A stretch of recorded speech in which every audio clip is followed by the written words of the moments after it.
Welcome to my channel, The Historic State. The corridors of power, the glittering ballrooms of Washington, D.C., they are often places where rank and status define every interaction. Every handshake, every nod, every word exchanged is a careful dance of hierarchy. And in the rigid, tradition-bound world of the military, these rules are etched in stone. A general commands respect. His star is a symbol of power, experience, and authority. His aide, by contrast, is often seen as a shadow, a silent helper, a figure to be overlooked. But what happens when that established order is violently, publicly upended? What happens when a moment meant to celebrate the powerful becomes a stage for a shocking display of disrespect, only to be followed by an act so profound, so utterly unexpected, that it silences an entire room and rewrites the rules of respect? Today, we tell the true, unforgettable story of a night at the White House, where a decorated general's arrogance met an overlooked aide's quiet dignity, and how the President of the United States delivered a lesson in true leadership that no one present would ever forget. The year is 2018.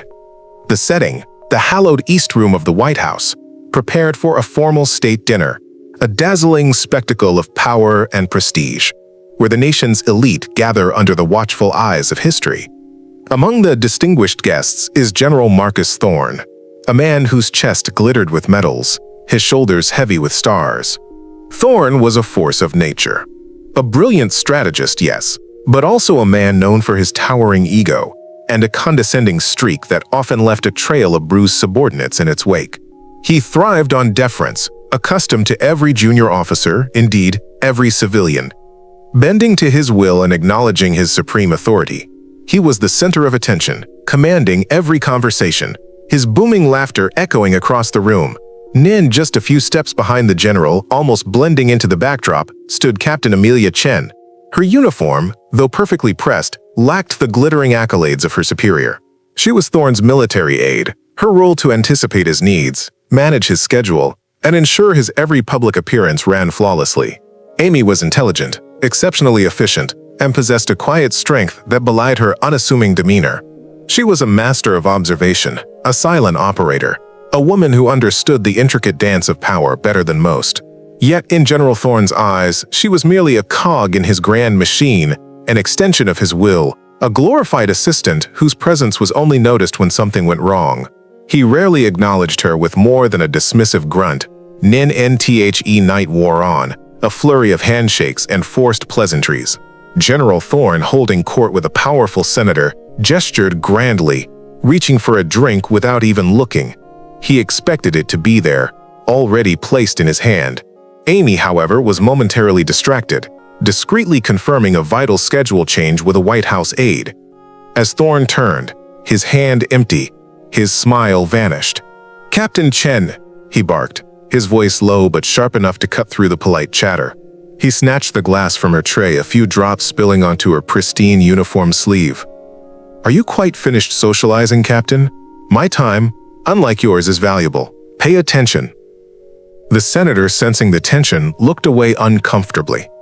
Amy, her face betraying no emotion, simply nodded, wiped the spilled drink with a discreet napkin, and resumed her invisible post. The public humiliation, though subtle, was undeniable. Later, as the guests settled into the magnificent dining room, a hush fell as President Harrison rose to deliver his opening remarks. He spoke of patriotism, sacrifice, and the unwavering dedication of the men and women in uniform. The mood was reverent, respectful. Then, the president paused, his gaze sweeping across the room. "Tonight," he announced, his voice imbued with a special gravitas, "we have a unique honor. We recognize someone whose quiet courage and strategic brilliance, often in the shadows, has been absolutely vital to this nation's security." General Thorne, basking in the glow of the president's words, began to beam. He subtly adjusted his uniform, a triumphant smirk playing on his lips, convinced the spotlight was about to fall on him. He even began to take a step forward, anticipating his name. But the president's gaze, with a warm, knowing smile, swept right past General Thorne. His eyes landed not on the decorated general, but on Captain Amelia Chen. A single, focused spotlight found Amy, illuminating her standing quietly behind Thorne, her presence suddenly undeniable. She flinched, startled, then stood ramrod straight, her professional composure instantly returning. General Thorne, mid-step, froze. His triumphant smile dissolved into utter bewilderment. Then, a slow, dawning horror as he realized his moment of glory had been snatched away, not by a rival general, but by his own inconspicuous aide. A ripple of confusion, then murmurs of surprise, swept through the room. NNTHE President of the United States, with a deliberate, unhurried grace, descended from the podium. Every eye in the room, utterly transfixed, followed his every movement. He walked directly, purposefully, past the stunned General Thorne, past rows of equally bewildered dignitaries, until he stopped directly in front of Captain Amelia Chen. He looked her squarely in the eye, a gaze filled with deep respect and profound gratitude. Then, slowly, deliberately, President Harrison rendered a sharp, impeccable salute.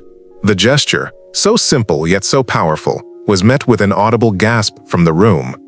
Amy, her composure unwavering despite the shock, her heart pounding with a mix of awe and a quiet, profound pride, returned the salute with equally precise military courtesy. General Thorne, visible in the background, stood rigid, his face a mask of utter humiliation and barely suppressed rage. NTHE President then turned to the room, his voice clear and resonant. He spoke not of traditional heroism, but of a different kind of bravery.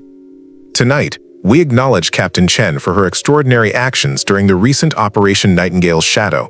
He went on to detail a critical, sensitive mission, an intelligence leak she had covertly prevented, a complex, high-stakes negotiation she had masterfully managed in the shadows, saving countless lives and averting a major international crisis. Actions for which, he emphasized, she had chosen no public recognition, working tirelessly behind the scenes. Captain Chen. President Harrison concluded, a genuine warmth in his voice. Your quiet courage and unparalleled brilliance have secured this nation in ways few will ever know. You represent the true strength of our armed forces. He then shook her hand, a genuine moment of heartfelt recognition. Amy, still professional, still composed, allowed a small, dignified smile to touch her lips. NTHE applause that followed was thunderous, genuine, and utterly deafening. General Thorne, his face a contorted mask of fury and shame, quickly excused himself, disappearing from the room, his ego shattered beyond repair. The other guests, now seeing Captain Chen in a completely new light, thronged around her, offering congratulations and genuine newfound respect. Amy handled it all with her usual quiet grace, her professionalism unwavering. The shift in perception was palpable. The invisible Aide had become the undeniable hero. Captain Amelia Chen's story became a quiet legend in the halls of power. A powerful, unforgettable reminder that true leadership and true power is not about the stars on your shoulder, nor the fear in people's eyes. It is about character, integrity, and the profound, transformative act of recognizing greatness, no matter how quietly it serves. Her journey from an overlooked aide to a respected leader proved that sometimes, the greatest lessons in humility are delivered not by a lecture, but by an unexpected salute from the highest office in the land. She taught them all that night what true respect really means. NNT, thank you for watching The Historic State. If this incredible story of quiet dignity, public humiliation, and profound recognition moved you, don't forget to like, comment, and subscribe. Because here we believe that history's greatest heroes are often found not in the loudest moments, but in the quiet strength of those who deserve to be seen.